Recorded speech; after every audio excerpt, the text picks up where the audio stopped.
Cool. All right, cool. Well, thanks everybody for making the final meetup here, the final Wednesday night. So let me start here. Now that the recording's going, talk about the final exam. So looking at the calendar, I'll definitely put a note out in into Slack, but it's scheduled to appear on Blackboard in the morning of the 19th. You have until the end of the day, the 23rd, to do it. When it shows up, there'll be two files. There'll be a PDF that is the actual exam for you to download and look at. And then there's going to be an RMD file, an R Markdown file, kind of like what we had for labs. There's,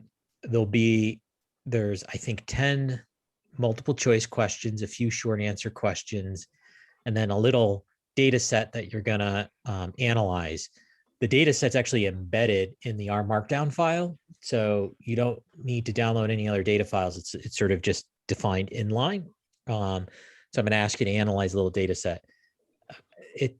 My goal is not to trick you. It's sort of, think of it as somewhere between, it's kind of like a little bit of a longer, well, actually it's just kind of a shorter lab with some other pieces.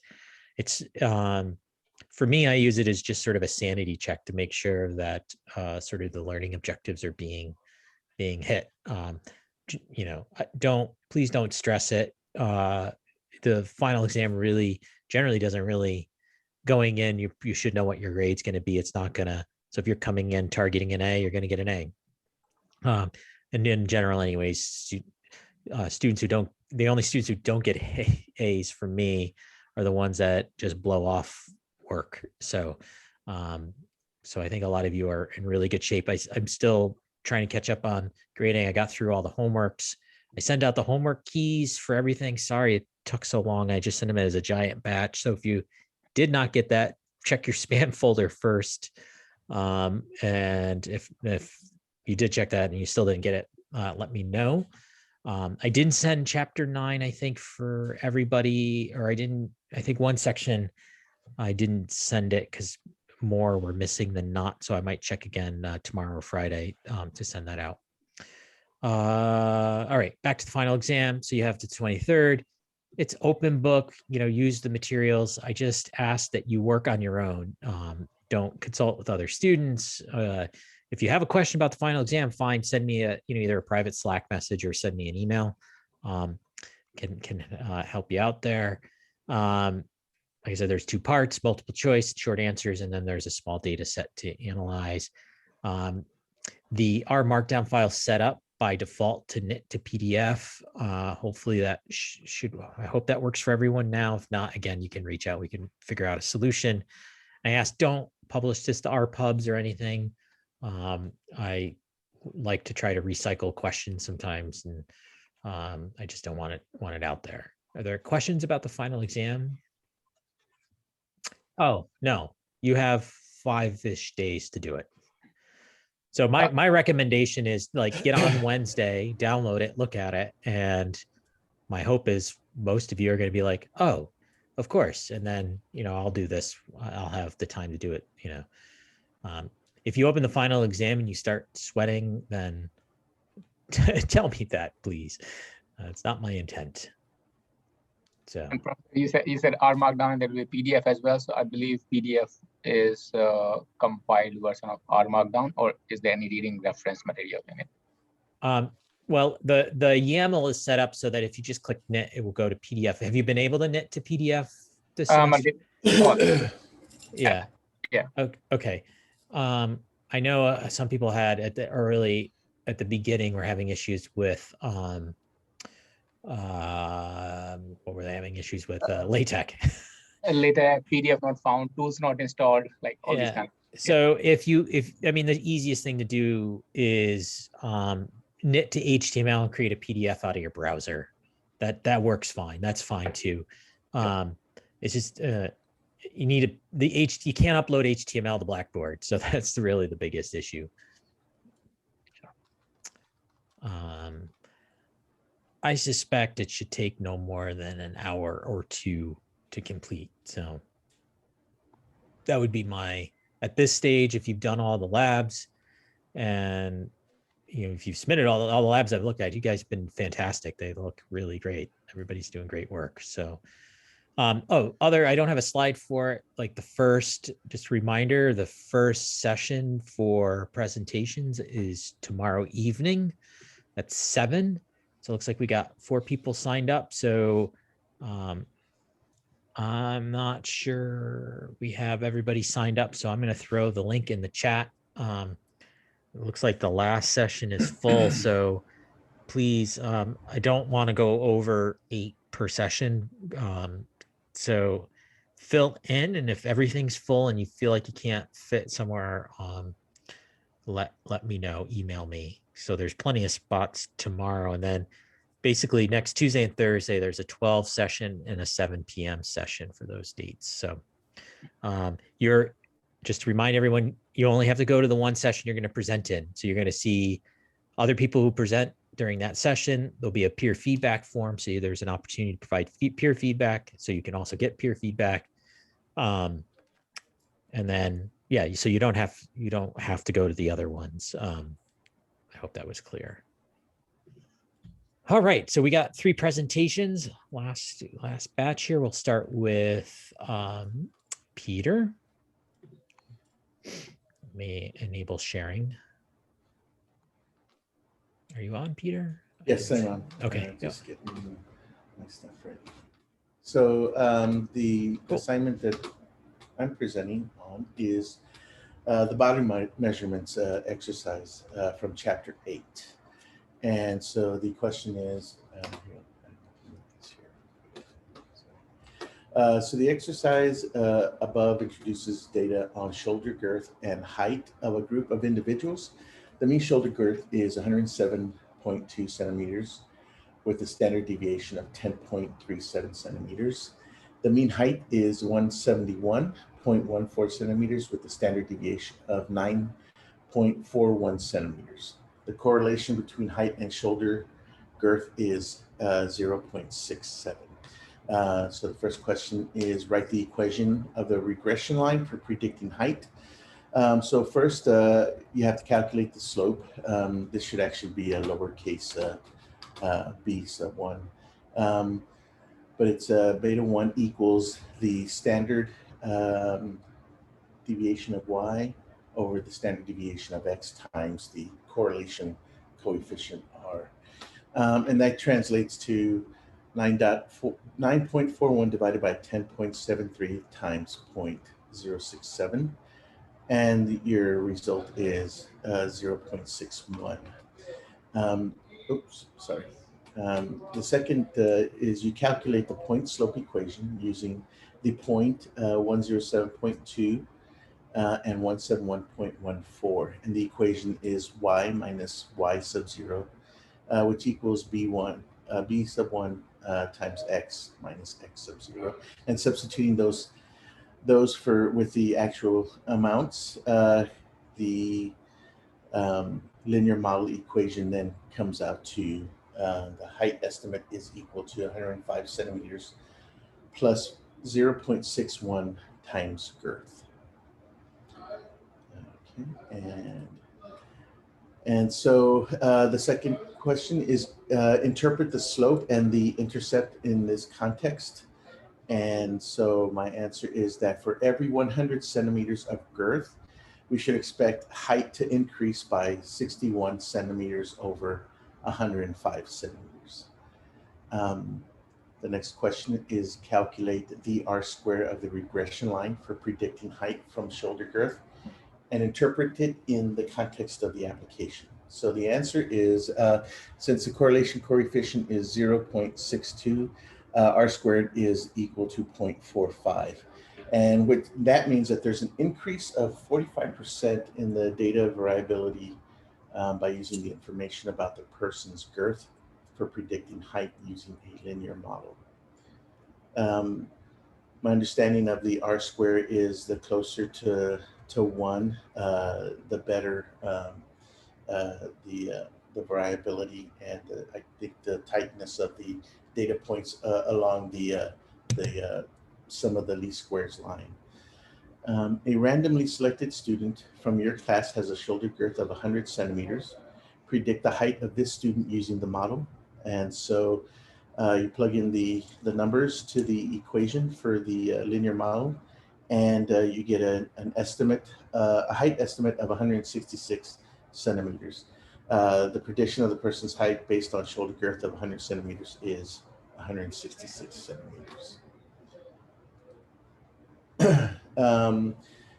Question E, the student from part D is actually 160 centimeters tall. Calculate the residual and explain what this residual means. So the equation for residuals is E sub x equals y sub x minus the estimate of y sub x. So plug in those calculations. The actual height of 160 minus the estimated height of 166 gives you a minus 66 centimeter negative residual.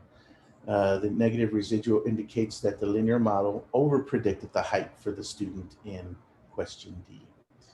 And the last question is, a 1-year-old has a shoulder girth of 56 centimeters. Would it be appropriate to use this linear model to predict the height of this child? My answer is that it is not appropriate to use this linear model on the 1-year-old child, since that child at a minimum has to be 105 centimeters tall. I'm not sure if that answer is correct, but that's kind of what I thought was a correct answer. So. Well, it looks good. That's reasonable. Okay. Thank you very much, You're welcome. Peter. So I have Rothish. Am I saying that right? Up next. Yeah, you're right. So let me share the screen.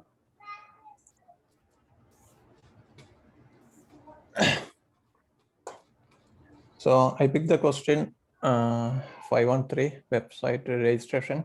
A website is trying to increase the registration for first-time visitors, exposing 1% of these visitors to a new site design. Of the 752 randomly sampled visitors over a month who saw the new design, 64 of them registered using the new design. So the first question is, check any condition required for constricting the confidence interval. Since it is a random sample, the first criteria, the independence, is satisfied, and the success and failure condition also satisfied, since there is 64 people already registered using the new design, and 688 of them didn't register. So since both the values are above, then the success and failure condition also satisfied. And the second question is compute the standard error. So the sample proportion is 64 divided by 752, which is 0.085. So the standard error is calculated using the formula square root of p into 1 minus p divided by n. So if you substitute the values, we will get a 0.010. So that's the standard error. And the third question is construct and interpret a 90% confidence interval for the for the fraction of first-time visitors of this site.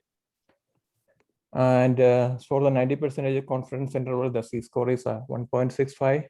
And the confidence interval can be calculated using p plus or minus c into standard error. So if you substitute the value, we will get a confidence interval of 6.85 to 10.15. So we are 90% confidence that 6.85 to 10.15% of first-time visitors will register using this new design. Yeah, that's it. Great.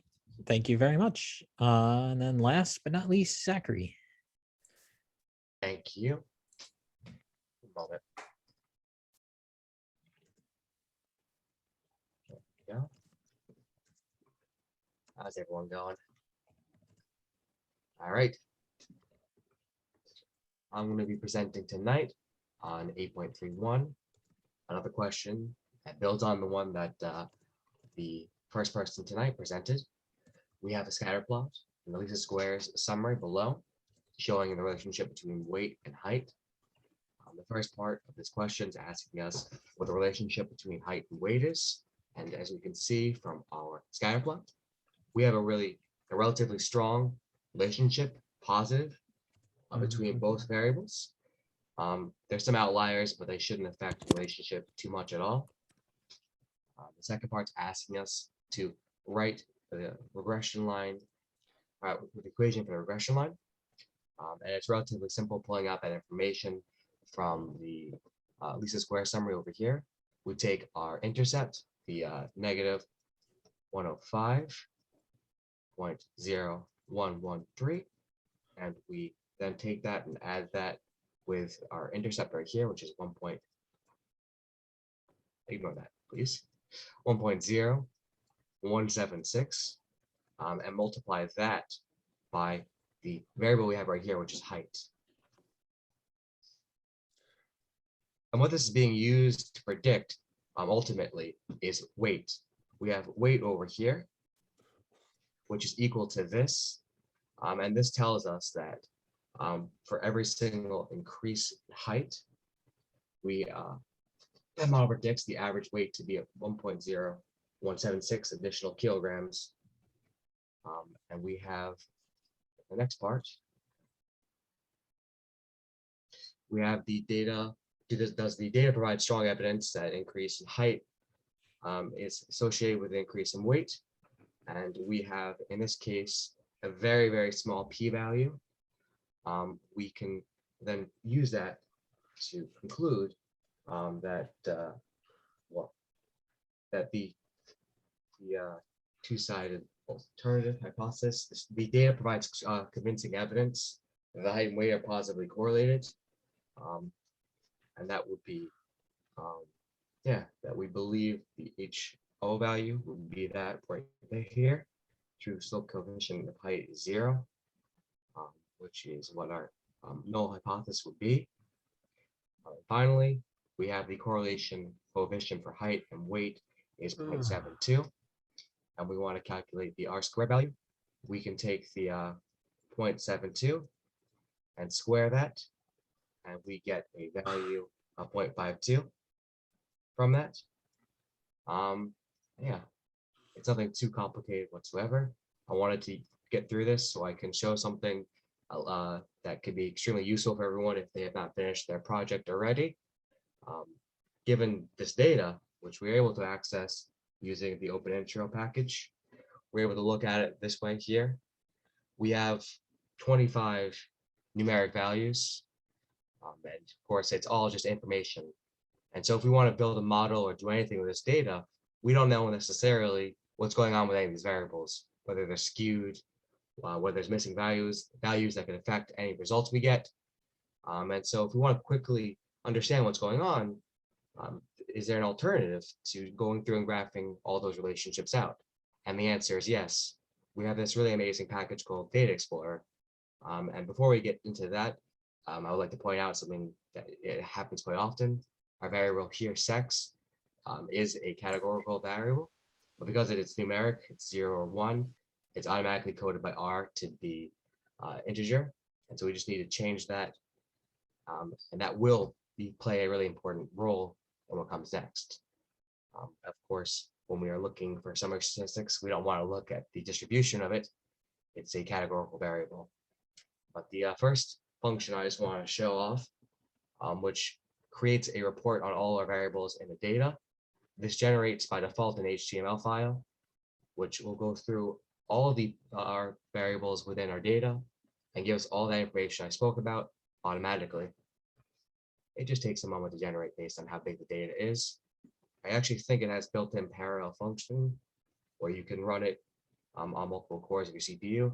I don't know if this one specifically does, but I know some of the methods in this do. I'll just give it a moment.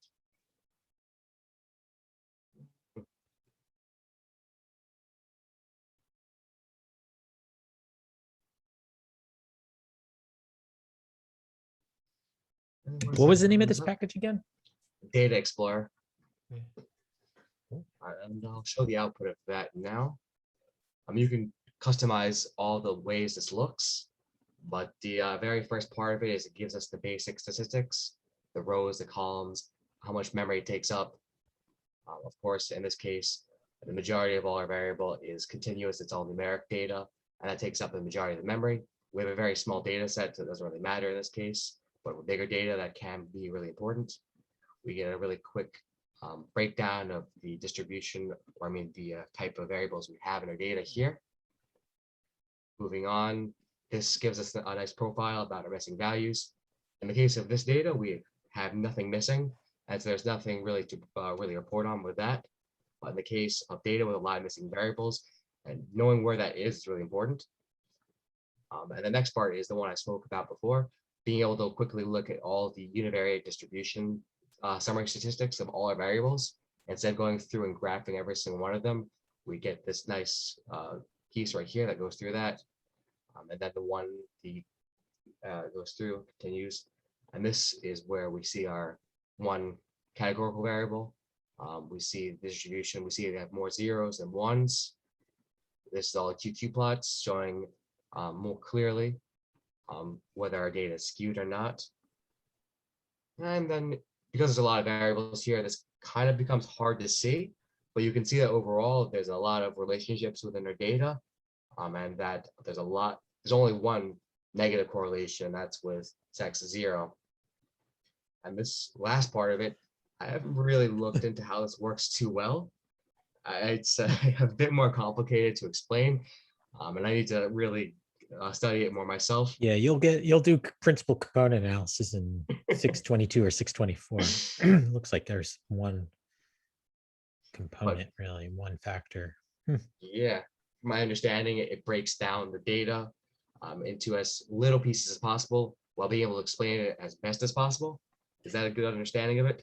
It's a way of reducing the dimensionality, and because going back to that correlation, because everything is so highly correlated except for sex, everything kind of would reduce to a single factor, single component.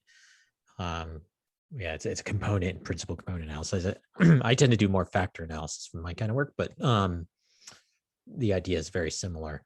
Interesting. Yeah, so yeah, it's a technique that helps with multicollinearity. It also it's good for dimension reduction. So you can take a bunch of variables and combine them down to a single, what's often referred to as a latent construct. So that's kind of neat that it gives you that by default. And so, yeah, I think that's kind of a form of a scree plot. I don't think they labeled it as such, but I'm not exactly sure if it's the same thing. Yeah, that's really interesting. And then there's a bunch of other functions within the package. Like say, again, we go back to that original question where it's plotting it by weight, but we want to instead look at it for every single graphic. Yeah, this is really neat. I'm gonna have to it goes explore through this. every single one of them. And so you can quickly get in and start seeing how weight correlates to all our variables in the data. Instead of going through and doing this one by one, we could automatically get up to date with what's going on.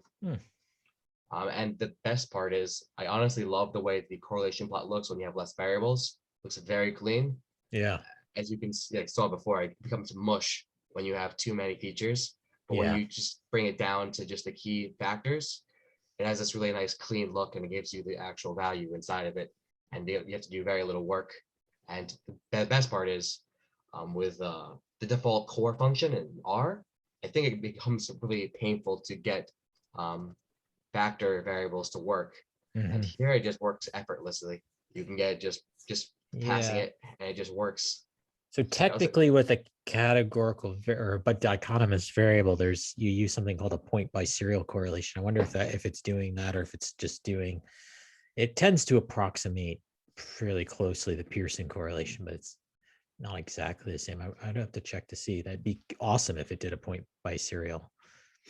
Yeah, I think there's a lot of different ways you can actually change it. And there's a lot of different correlation methods, as you mentioned. I think you can customize that. But all this here is extremely customizable. I think Yeah. that's a key theme of this package is being able to update and change things actually. Yeah, that's yeah. really cool. I'm gonna have to look into this. Thanks, Zachary. This Yeah, no was problem. very useful. I figured it'd be nice to show this off. Yeah, just as a quick and dirty way of just quickly seeing everything at once. Yeah. Neat. Exactly. And yeah, oftentimes the more complicated our data becomes, the harder it is to get that done. It's nice having a quick and easy way of doing that. Yeah, I was working on something before to here, I'm gonna take the screen here. To automatically create a data dictionary. This might just do it. I might not finish that. Oh, my chat went away. Very cool. All right, cool. So I just got a couple of things. So I just thought I'd take this opportunity to just tell you a little bit about my own personal research and kind of what I'm interested in. So if you have questions, as you're going through your career,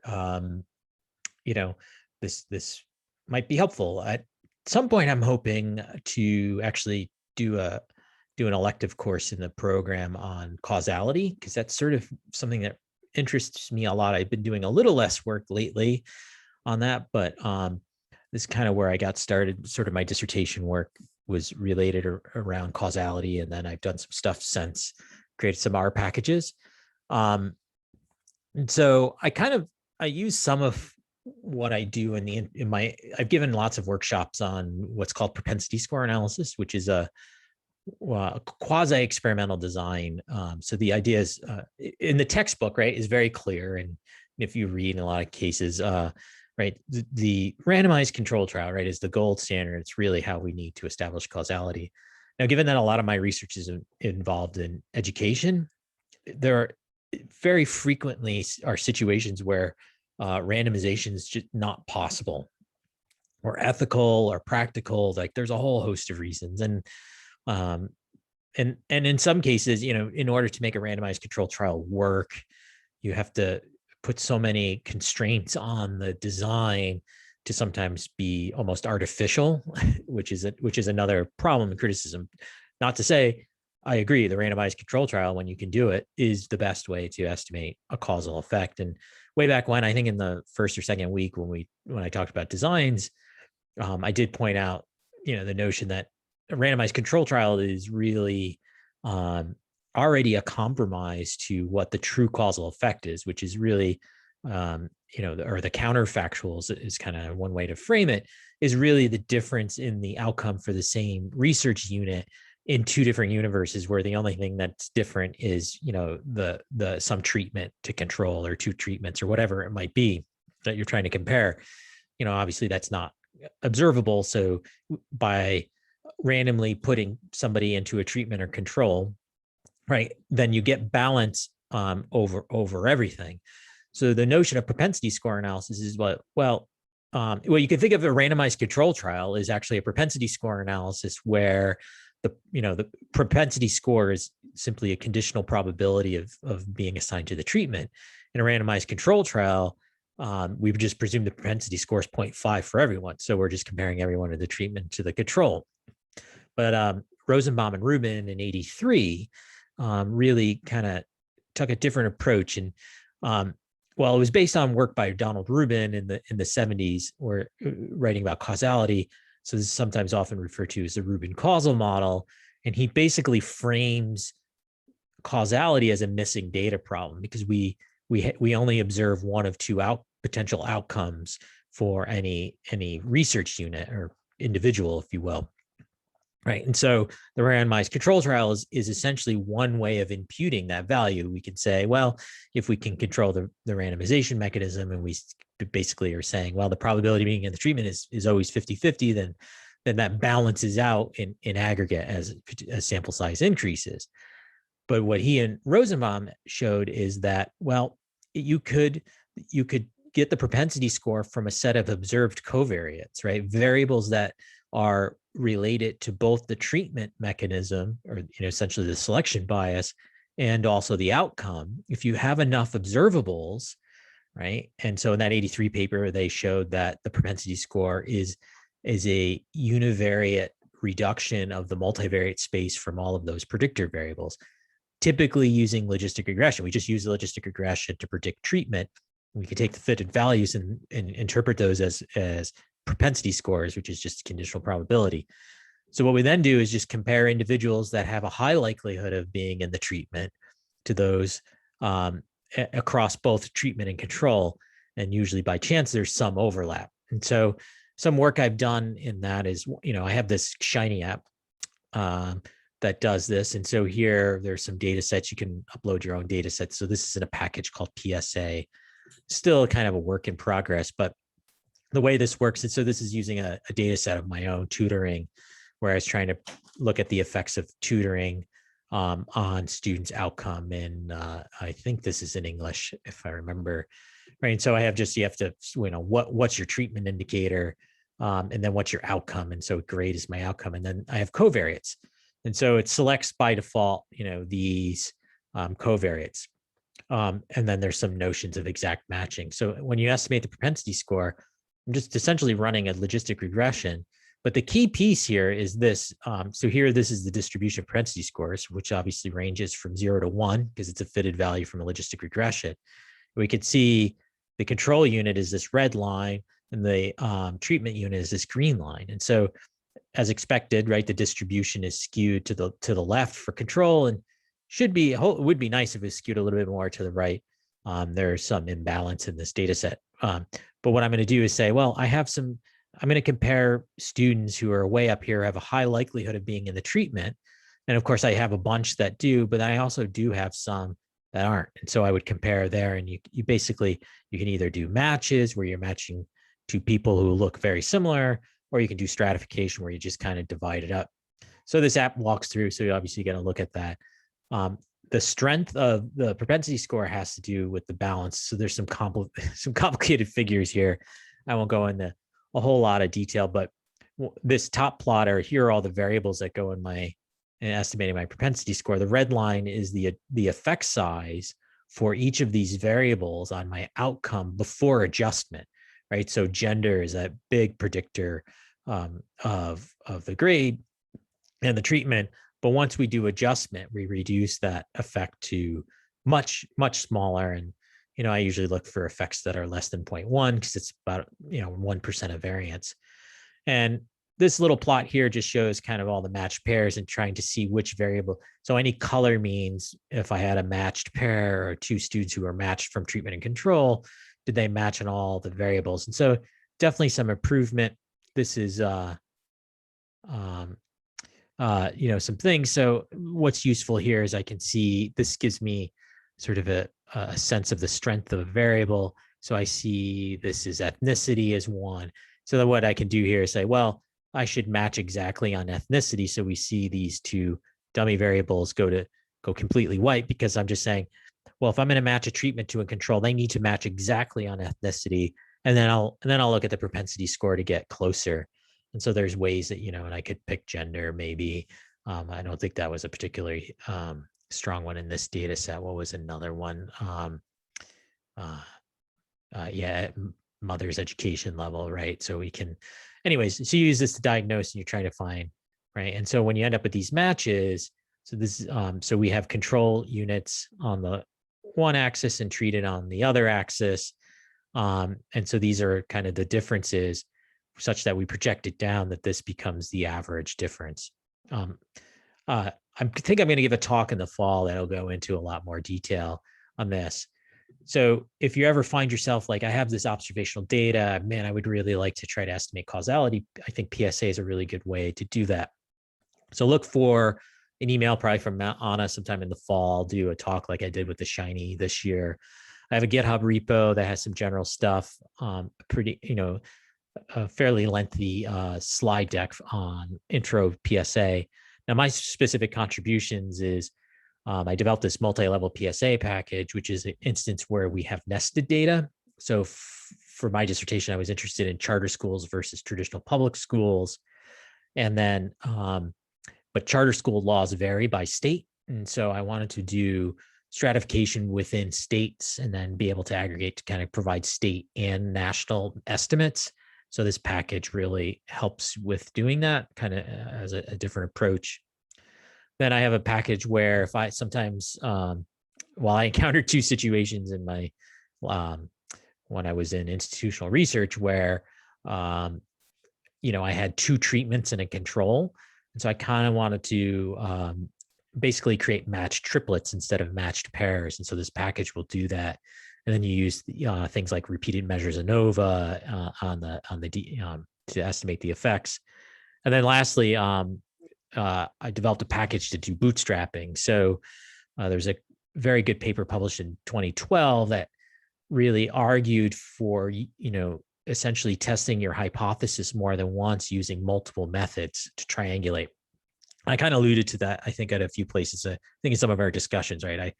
I do this with predictive models too, and you'll learn the techniques to do that, and to also to ensure that you don't commit type 1 or type 2 errors rates too readily. But bootstrapping becomes a particularly useful way of doing that, to kind of, you take a bootstrap sample and estimate the effect across. By default, I set it up with 5 different methods, but you could easily extend it to more, and see what the stability of causal estimates are across all these different methods. So I'm really happy with this package, and it's something I use a lot. So future work, you find yourself in that situation, reach out, look for me to give a talk in the fall on this. Maybe if I can twist Arthur's arm, do a full kind of elective course on causality, and not just looking at this, because there are other, there's sort of a debate going on in the literature. So this is called the Rubin causal model, and Julia Pearl is another one who's promoting a different approach to estimating causality. Julia Pearl's approach, I think, is really interesting because he's a computer scientist, not a statistician, and his goal is he's trying to define models for AI systems. So one of the interesting problems or things that we're trying to understand is, like, how do human beings estimate causality with absent data or with minimal data? So one of the, take this for, one of the classic examples is, like, you encounter a tiger in the wild, and the human body sort of knows that if I get close to that tiger, I'm probably going to die, right? Which is sort of a causal inference, right? That if I get close to the tiger, I'm going to die. And as a human being, I personally have never seen that. So how does that happen, right? There are sort of lots of confounding variables, and you can generate these complicated models and to try to do that. And so, that's I think it's interesting. There's some issues in, but I think from an AI perspective, it's an important way to do that. The other thing is, you guys all took the self-regulated learning assessment, DAX. This is actually occupied much of my time over the last 5 years. And now it turns out for the next 5 years, because I actually just learned officially last week that a $3.8 million grant I applied for is going to be funded. I mentioned this here, not just to brag. It doesn't really become official into July, but I have budgeted in that grant, a bunch of money to hopefully fund graduate students in this program over the year. So if you're interested, keep an eye out. Like, I'm recruiting somebody. I'm doing some interviews this week on this BERT, which is kind of related to this. So there are some, I think, direct applications to data science. Of course, we're using natural language processing and predictive models to score the essays. And we're also using DAX data to predict, quote unquote, risk scores for students. So we're trying to use this as a way to prioritize kind of outreach cues for academic advisors. So if we can, if we predict that this student's, the likelihood of this student, not being successful is high, that's really useful, because the literature on, like, feedback and interventions, academic interventions, are the sooner and more timely they are, the more effective they are. And one of the big challenges, and for students who come into college who are underprepared or don't have the proper social supports to get through, is by time institutions recognize they need supports, it's almost sometimes too late. So we're trying to get, like, kind of early things there. I am fairly certain I'm going to have an early need for some Shiny coding later in the fall, probably into winter. We're using Shiny as one way to visualize some of these models or some of these outputs for academic advisors. And there's definitely some work to be done there. So if this is something of interest, don't message me now, because I'm so overwhelmed with emails and closing the semester out. But in June, ping me. I know a couple of you have already mentioned interest, so And then hopefully this gives some visibility to our program too. So looking for opportunities to get you there. So this has been a fantastic semester. I think the discussions we've had at these meetups have been among the best I've had since being in this program. So big kudos to all of you to have been so thoughtful, asking interesting questions. I love it. It keeps this interesting for me, keeps me on my toes. So thank you for that. Don't be a stranger. I hope to see some of you in 1 to 2 years. So next Wednesday night, I'm really excited that I get to join in and say congrats to the graduates. So students I had a couple of years ago. I hope to do that for all of you in a year or two as you graduate. I certainly see you then, but I'm going to do some more of these talks, at least one a semester. So I hope you can make those. So here's all my contact information. You can connect on LinkedIn if that's helpful. I am on Twitter all the time. I don't post a lot on Twitter. I'm trying to be a little bit more of a contributor than sort of a passive consumer there. And then the last thing I want to mention, right, is this entire course website was built using Blogdown. So, oops, wrong tab. I want this tab. So if you've never followed through, I might have showed this a few different times to the GitHub. So if you wait about a week or two, I would suggest, so that this, I leave this site, this will be, I'm running this locally. Now I got myself lost again because I went to GitHub. So I'll leave this up, right? So the spring 2021, that'll be fine. The Data 606 redirect will stop working sometime over the summer. But if you go over to GitHub, you can always click this. If you don't know this, you can clone it, or you can just download a zip file and just keep a local repository of all of the materials, including all the slides, all the course website. If you go into the build, if you want to play around, actually the build's not the best, but oh yeah, here, I got it here. You can, if you install Hugo and Blogdown, you can actually run a small local web server. So I have some directions on how to do that if you want to do that. But of course, it'll be available on the web, but everything's up there, textbooks and what have you. So I suggest, like I said, wait a couple of weeks because I might make a few additional updates. Certainly the slide deck will go up. These links in the slide deck will do a direct download from the GitHub repo. So thank you again for a fantastic semester. I'll send a message when the final exam's up next week. I'm really looking, this is my favorite part where I get to see what you guys have come up with your data sets. So that'll start tomorrow. So thank you. Yeah, thanks a lot to you, Professor. Thanks a lot. A My lot to pleasure. learn from you. Great. Thanks Thank you. again. Yeah. Thank you. Yeah. Well, I'll see you guys. I'll see everybody at least one more time. Good night, All everybody. right. Good night. Thanks a lot. Yeah. Thank you. Have a good night. Thank you very much. Great course, Jason. Good work. Thank you. Yeah. Good luck on the rest of the program. I sense good stuff here.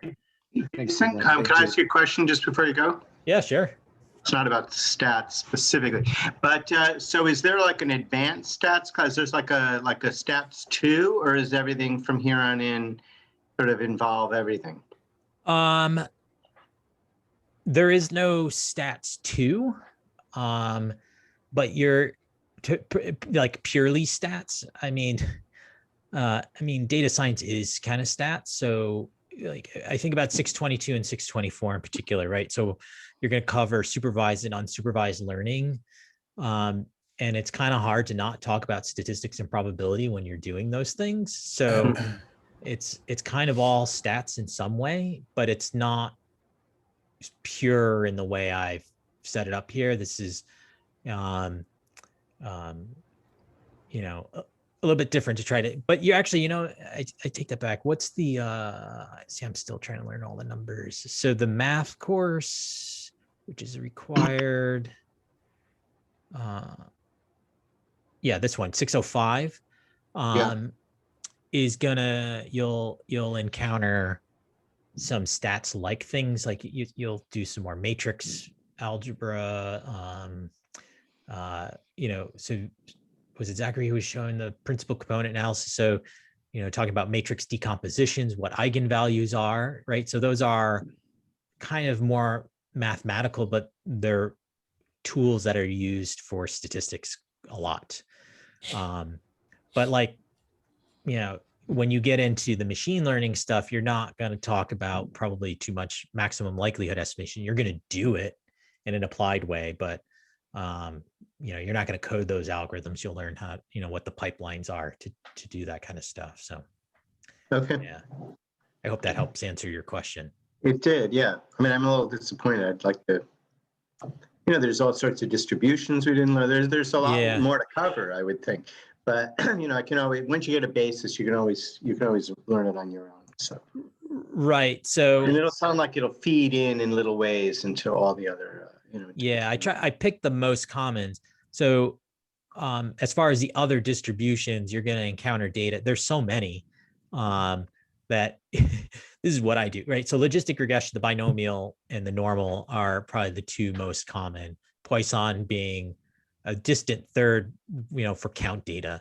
And so my approach is like, I look at what I have and I Google and I find out what it is. And you're going to start with like the generalized linear model, the GLM function, you just change the family parameter to the proper distribution. The way it's estimated, right? You hopefully from that maximum likelihood, play around with that Shiny app. The process is the same. You're just, you know, maximizing a different likelihood function from a different distribution. So you just got to swap in the one.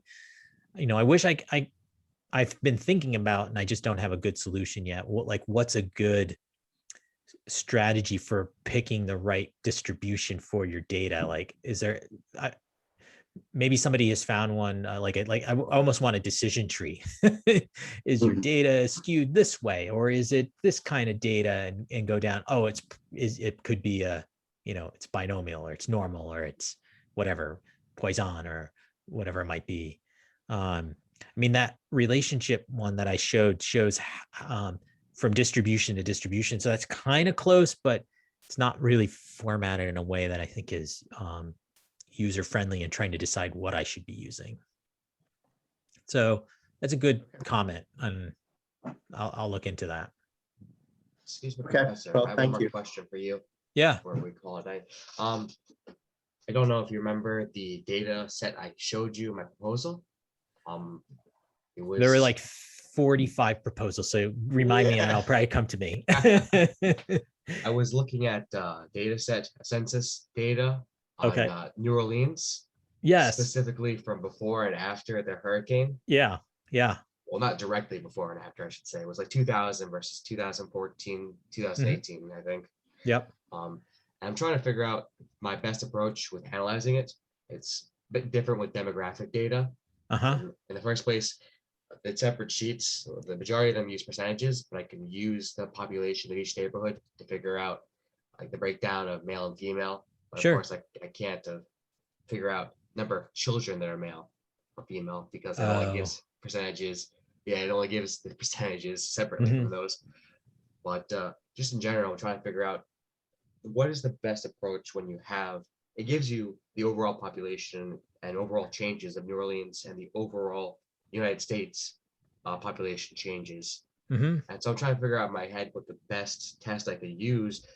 Like, and I'm going to specifically try picking out the neighborhoods that were hit the hardest by the hurricane and seeing if there was a significant change in those demographic data.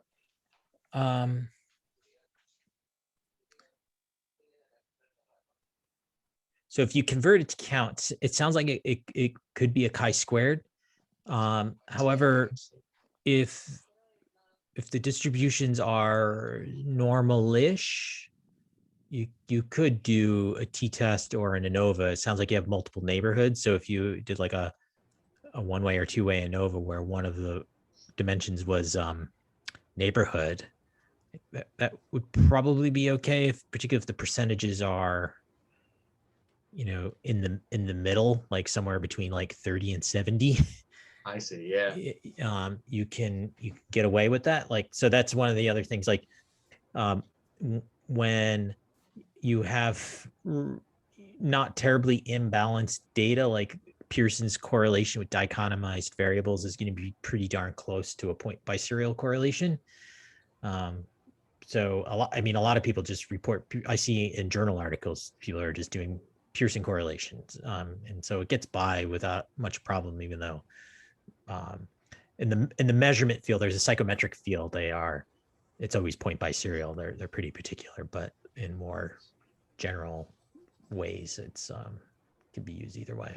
And I imagine using the percentages versus trying to calculate literal counts is going to have a big difference, because a difference of like 0.1 on a smaller population is going to be much different than a difference of 0.1 on a bigger population. So I Yeah. might get different results based on how I look at it, and that deciding what means the most is kind of Yeah. important Go. when you're analyzing that.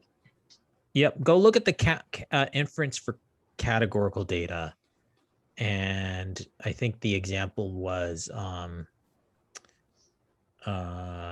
think it was like on breast cancer, right? So I Right. think that might parallel what you're trying to do. And if not, reach out to me tomorrow and we can take a look. All right, sounds good. Hey, thank you very much. Yeah, no problem. I like trying out different data that might be more challenging, but Mhm. sometimes it can get you in trouble when you try to do something Yeah. you're not familiar with. Well, and here's what I'm going to say, since presentations haven't started yet, right? If I didn't say this, I'm sorry, but I think I did. And so I'm going to repeat myself, but I think it's worth repeating. I'm more interested in the process than the product here for these presentations, right? This is your first semester in the program. So you find out you're violating every assumption of the statistical test you're going to choose to do, still run it, but acknowledge it as a limitation, right? Yeah. I want you to go through the process of doing it, even if it's not absolutely correct. You'll have opportunities to fix it, later as you go through and learn additional methods that will likely be more appropriate. Many of you, if not most of you, or maybe the vast majority of you, I think I've even made comments like, you pick interesting data sets that I would encourage you to kind of stick with. Like you're going to do projects in other courses. And, as much it might be interesting to jump to something else, there's something to be said about really digging into a data set in lots of different ways. Because you're just going to learn more and you're going to learn some more of the nuances of the data and what's appropriate or not. So something to think about. Right. Yeah, thank you very much. Yeah, Yeah. it's really good to think about.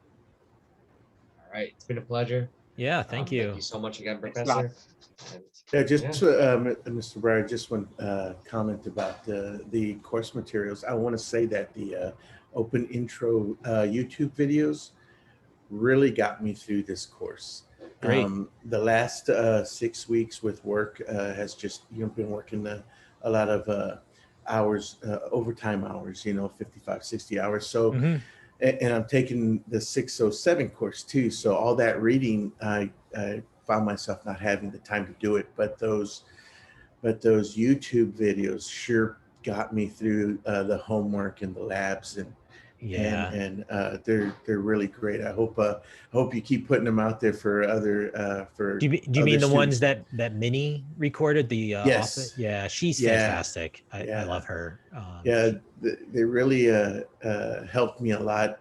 Good. Also when reading, for me, when I'm reading technical stuff like that, it's hard for me to envision exactly what they're talking about.